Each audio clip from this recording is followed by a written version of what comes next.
Assalamualaikum warahmatullahi wabarakatuh dan selamat sejahtera buat semua murid-murid tahun 3 yang cikgu kasihi sekalian.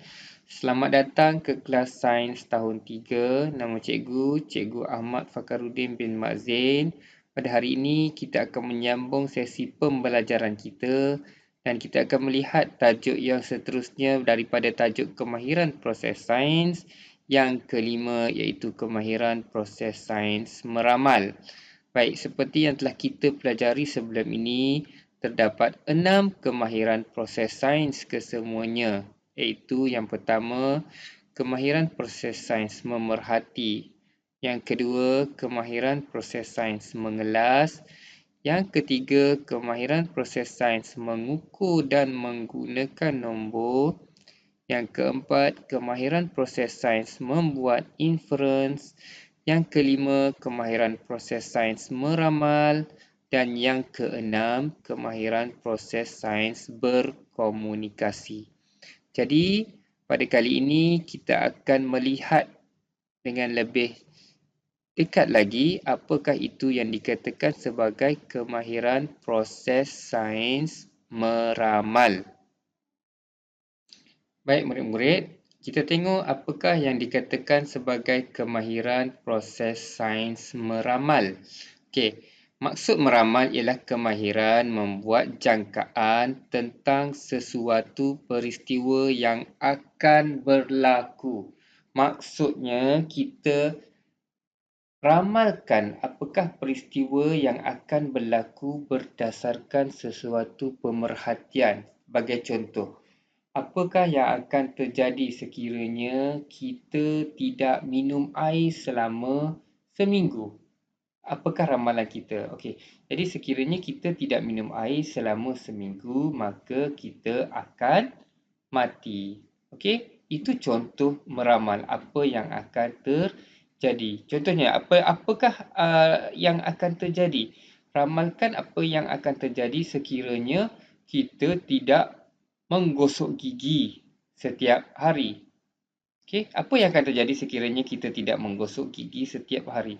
Jadi ramalan kita mungkin kita boleh katakan, okey, sekiranya kita tidak menggosok gigi, maka gigi kita akan rosak. Okey, baik, cikgu bagi contoh seterusnya. Tengok gambar tikus.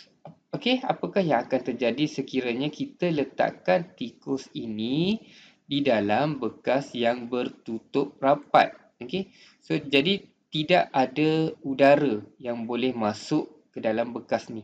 Apa yang akan terjadi kepada tikus ini? Okey, jadi awak boleh ramalkan tikus ini akan mati.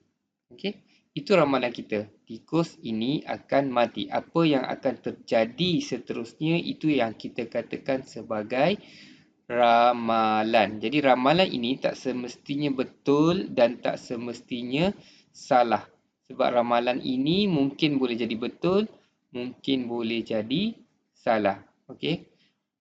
Sebab ia hanyalah kita membuat jangkaan tentang sesuatu peristiwa yang akan berlaku. Okey, cikgu bagi awak beberapa contoh situasi.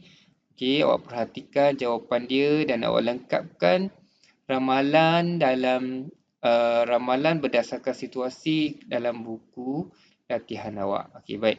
Tengok gambar situasi yang pertama. Okey, mereka sedang bermain terompah. Okey, kita katakan mereka sedang bermain terompah. Okey, macam terompah ni dua orang naik satu pasang terompah.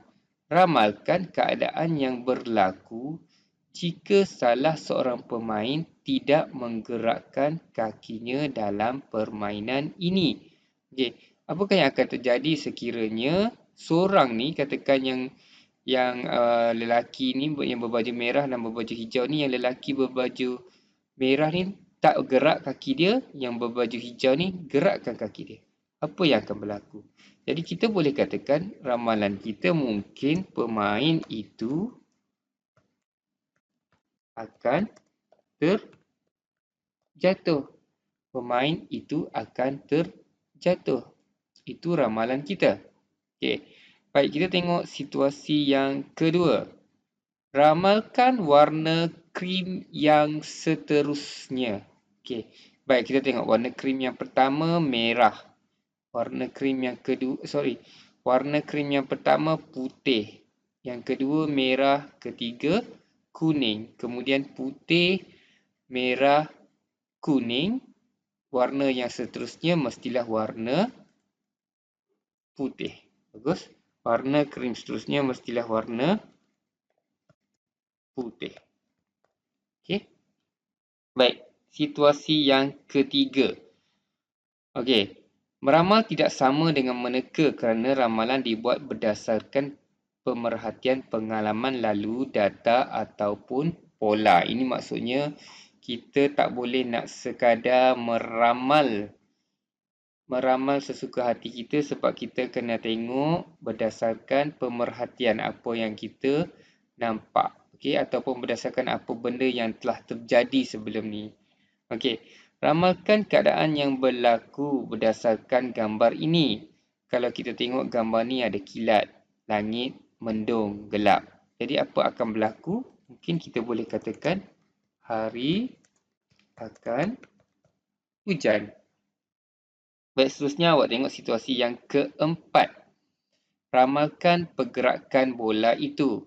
Okey, awak boleh katakan bola itu akan bergerak ke mana?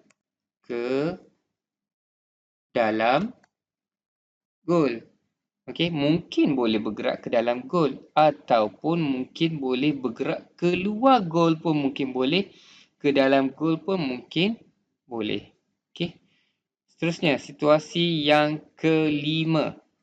Ramalkan murid yang manakah akan sampai lebih cepat, murid A ataupun murid B. Baik, kita tengok murid A mengangkat kotak yang kecil berbanding murid B. Jadi kita boleh katakan murid A akan sampai lebih cepat. Okey. Situasi yang seterusnya, situasi yang keenam.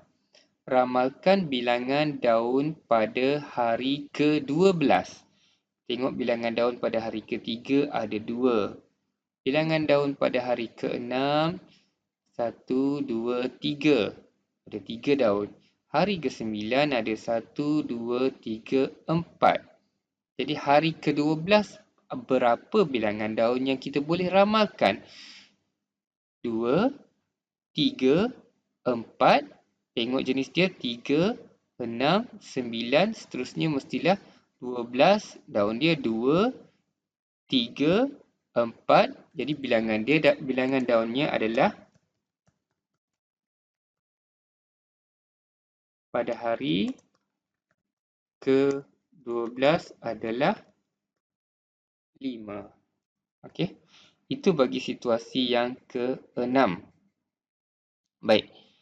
Seterusnya, untuk tugasan awak pada minggu ini, awak buka buku teks muka surat 11 hingga 12, awak salin situasi 1, 2, 3, 4 dalam buku nota sains awak dan awak lengkapkan ramalan yang mungkin akan terjadi berdasarkan situasi 1, 2, 3 dan 4. Jangan lupa siapkan latihan. Sekian dulu daripada cikgu. Assalamualaikum warahmatullahi wabarakatuh.